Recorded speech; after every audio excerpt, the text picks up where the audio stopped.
تو بقاؤ کا سمندر ہے میں ایک قطرہ ہوں تو بقاؤ کا سمندر ہے میں ایک قطرہ ہوں ڈوب جاؤ نہ کہیں سوچ کے یہ ڈرتا ہوں ڈوب جاؤ نہ کہیں سوچ کے یہ ڈرتا ہوں میرے غازی میں لکھوں کیسے قصیدہ تیرا تیرے خاطر تیرے بابا نے دعائیں کی ہیں روح زہرا نے تیری آنکھیں بلائے لی ہیں روح زہرا نے تیری آنکھیں بلائے لی ہیں فاتح خیبر و خندق کی جھلک ہے تجھ میں اور حسنین کے چہرے کی چمک ہے تجھ میں خاندان بنی ہاشم کا اجالا تو ہے جس کو مانگا ہے علی نے وہ زیادہ تو ہے میرے غازی میں لکھوں کیسے قصیدہ تیرا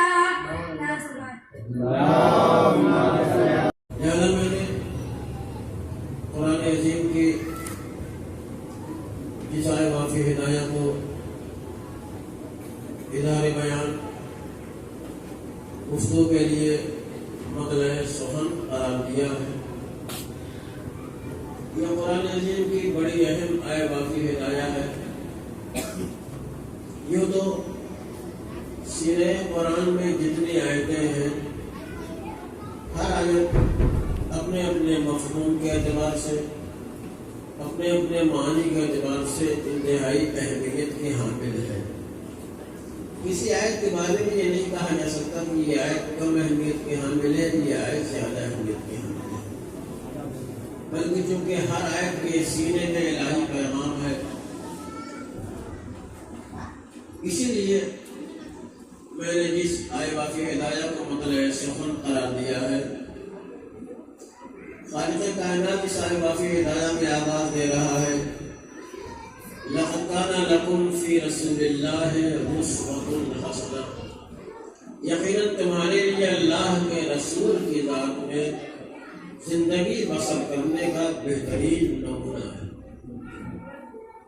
سینہ قرآن میں بہت سے کردار اور بہت سے مقدس افراد کا تذکرہ ہے جن کے تذکرے کو خالق کائنات نے ہماری حیات کے استوار کرنے کے لیے ہماری زندگی کو سجانے کے لیے ہمارے شعور و مزاج کی تطہیر کے لیے ہمیں انسانیت کے ارتقاء پہ لے جانے کے لیے ایسے کردار بیان کیے ہیں جس کردار کے خد و خال جس کردار کے نقوش جس کردار کے تقاضے ہماری سیرت کو سنوارنے کی صلاحیت ہوتی ہے اگر ہم نے قرآن عظیم کی کسی ایک آیت کو بھی اپنی حیات کا نصب العین بنا لیا تو یہی آیت ہمارے لیے اسوہ آخرت قرار پائے گی اور یہی آیت ہمارے لیے زندگی کا بہترین عنوان بن کر ہماری شاہراہ حیات کو روشن کرے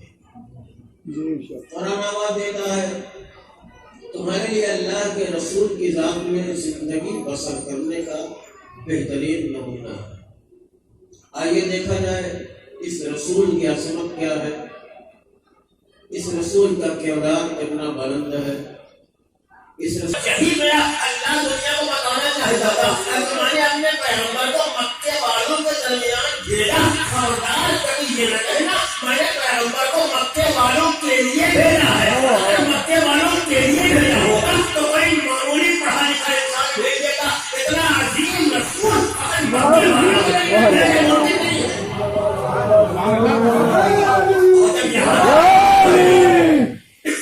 بتاؤ کہنے کا دل چاہتا ہے رسول عربستان کے جس ماحول میں تشریف لائے تھے آپ جانتے ہیں اس ماحول میں مکے کی علمی سطح کیا تھی